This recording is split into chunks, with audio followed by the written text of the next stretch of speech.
আসসালামু আলাইকুম এভরিওয়ান, সবাই কেমন আছেন? আলহামদুলিল্লাহ, আমি কিন্তু অনেক ভালো আছি। তো তোমাদের সামনে আমি আজকে নতুন আর একটা রেসিপি নিয়ে হাজির হয়েছি। তো এখন পর্যন্ত যারা আমার ইউটিউব চ্যানেলটা সাবস্ক্রাইব করেন নাই তারা কিন্তু অবশ্যই সাবস্ক্রাইব করে দিবেন। আর আজকে একটা নতুন রেসিপি।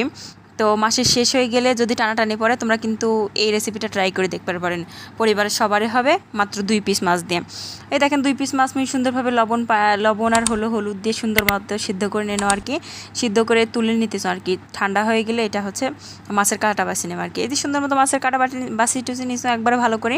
যে কোনো মাছ নিতে পারেন, মোর কাছে রুই মাছ আসছিল, আমি রুই মাছে নিছো। তোমাদের কাছে যে কোনো মাছ থাকলে তোমরা সেটা মাছ নেবেন, কোনো সমস্যা নাই। কিন্তু কম কাঁটাওয়ালা মাছ নিলে সবচেয়ে বেশি ভালো হয় আর কি।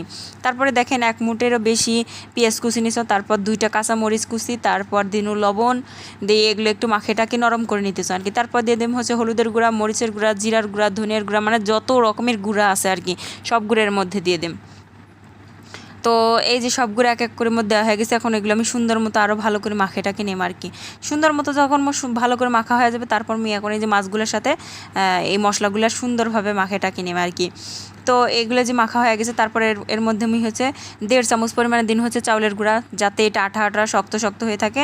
তেলের মধ্যে ভাজতে গেলেও যেন ভাঙি টাঙি না যায়, মানে ব্যালেন্স থাকে যেন, সেই জন্য আর কি চালের গুঁড়া দিছো। তো তোমরা চালের মধ্যে কর্নফ্লাওয়ারও দিবার পারেন, আটা ময়দা যে কোনো কিছু একটা দিবার পারেন, কোনো সমস্যা নাই। তারপর সুন্দর করে গোল গোল করে মানে বল বানিয়েছো আর কি, গোললাম। তারপর চলে গেলাম চুলার কাছে। তারপরে যে কড়াইয়ের পরিমাণ মতো তেল দিয়েছেন, দেওয়ার পর তেলটা যে একটু গরম হয়ে আসছে তারপর এর মধ্যে সেই বলগুলো আর কি এর মধ্যে দিয়ে দিতেছো আর কি। তো আস্তে আস্তে দিতেছো আর আস্তে আস্তে জাল দিয়ে ভাজি নিতেছো আর কি। তো এই জিনিসটা এতটা মজাদার হয়েছিল সেটা বলার বাহিরে। এই যে আমি ভাজি আবার তুলি খাওয়া শুরু করে দিয়েছিল, কিন্তু এমনিতেও কিন্তু খাইতে খুব ভালো লাগে।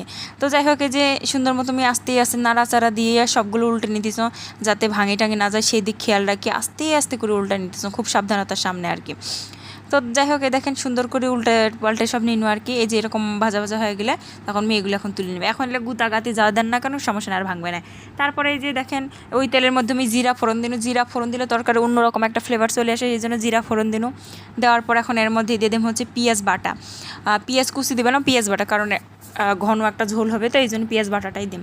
তো পেঁয়াজ বাটা দেওয়ার পর সবাই সাবধানে থাকবেন, তেল ছিটকে বিটকে আসবার পরে মুই একেবারে সাবধানে আসিনো যে তেল ছোটা শুরু করে দিছিল। তো যাই হোক, সুন্দর মতো এই যে নাড়াচাড়া দিয়ে পেঁয়াজটা একটু ভাজা ভাজা করে নিল আর কি, পেঁয়াজ বাটাটা। তারপর দিন হলো হলুদের গুঁড়া, তারপর আবারও নাড়াচাড়া দিয়ে নিতেছ আর কি। দেখেন কি সুন্দর একটা কালার চলে এসছে, কি যে লাগতেছে। তারপরে দেখেন সুন্দর মতো নাড়াচাড়া যখন দেওয়া হয়ে যাবে এর মধ্যে দেন বাটা মশলাগুলো, জিরা বাটা, আদা বাটা, রসুন বাটা, যে মশলাগুলো থাকে সেই মশলাগুলো এর মধ্যে দিয়ে ভালো করে কষায় নেব আর কি। তো এটা কিন্তু খুব সহজ রান্না, অবশ্যই তোমরা হয়তো বা নাম শুনছেন কেউ। আমি কিন্তু তোমাদের সামনে সব সময় কিন্তু সহজভাবে রেসিপিগুলো তুলে ধরো, কোনো কিন্তু ঝামেলা বা ঝঞ্ঝাটটা নিয়ে নাও না যে এটা কিনে নিয়ে এসো, সেটা কিনে নিয়ে এসো, এটা দাও সেটা দাও। ঘরে যেগুলো থাকে সেই সব উপকরণ দিয়ে কিন্তু সবসময় তোমাদের সাথে তুলে ধরো। তো তোমরা ভিডিওগুলো দেখেন কিন্তু লাইক করেন, আবার কমেন্টও করেন, এই জন্য কিন্তু মনটা খুব খারাপ হয়। অবশ্যই কিন্তু আজকে লাইক কমেন্ট করে দিবেন। তো যাই হোক, এই দেখেন মশলাগুলো সুন্দর মতো কষা হয়ে গেলে একটু পানি দিছো, পানিটাও সুন্দর মতো কষা হয়ে গেছে। এখন এর মধ্যে দিয়ে দিন হচ্ছে শুকনো মরিচের গুঁড়া, তারপর দিয়ে দিন হচ্ছে ধনিয়ার গুঁড়া। দেওয়ার পর আবারও নাড়াচাড়া দিয়ে নিম আর কি। এই যে সুন্দর মতো নাড়াচাড়া দিয়ে নিন, মশলাটাও ভালোভাবে কষা হয়ে গেছে।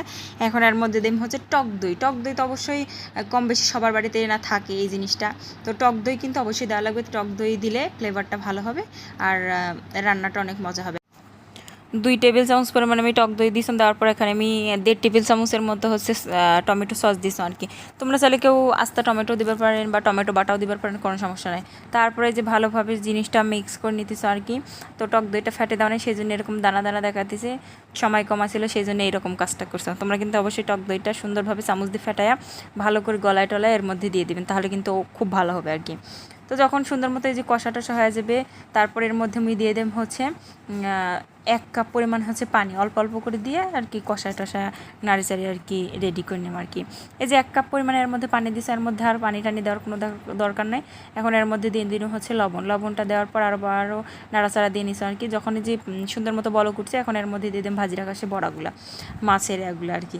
দেওয়ার পরে যে নাড়াচাড়া দেন হালকা হাতে নাড়াচাড়া দিয়ে এখন 3 থেকে 4 মিনিট মতো এটা রান্না করে নিলেই কিন্তু রেডি হয়ে যাবে। এই যে 3-4 মিনিট হয়ে গেছে, ঝোলটাও ভারী হয়ে আসছে আর কি সুন্দর কালার আসছে, কি সুন্দর একটা ফ্লেভার আসছে। এখন এই পর্যায়ে আমি এর মধ্যে দিয়ে দিন 3-4টা কাঁচামরিচ, তারপর দিয়ে দিন হচ্ছে ধনিয়ার পাতা মোর ফ্রিজে ফ্রোজেন করা ছিল, সেই জন্য বরফ হয়ে আছে, সেই জন্য আমি গুতায় গাতায় ঠিকঠাক করে নিতেছি আর কি। তো যাই হোক, তারপর এর মধ্যে দিয়ে দিন হচ্ছে ভাজা জিরার গুঁড়া দিলেই কিন্তু পর্ব শেষ। তো এই রেসিপিটা কিন্তু মোর কাছে অনেক ভালো লাগছে।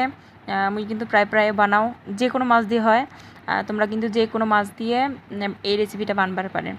যারা মাছ পছন্দ করে না বা মাছের আষ্টে গন্ধ লাগে, তাদেরকে যদি এইভাবে একবার বানিয়ে দেন, তারা একেবারে মাছের ফ্যান হয়ে যাবে। তো দেখেন কি সুন্দর, কি লোভনীয় একটা রেসিপি আমি তাড়াতাড়ি বানিয়ে ফেলানো। তোমরা কিন্তু অবশ্যই মোর এই ভিডিওতে লাইক করবেন, কমেন্ট করে জানাবেন, ভালো লাগলে ভিডিওটা শেয়ার করে দিবেন। আর আমি আবারও বলতেছিলাম যে যারা এখন পর্যন্ত মোর ইউটিউব চ্যানেলটা সাবস্ক্রাইব করে নাই, তারা কিন্তু অবশ্যই সাবস্ক্রাইব করে দিবেন।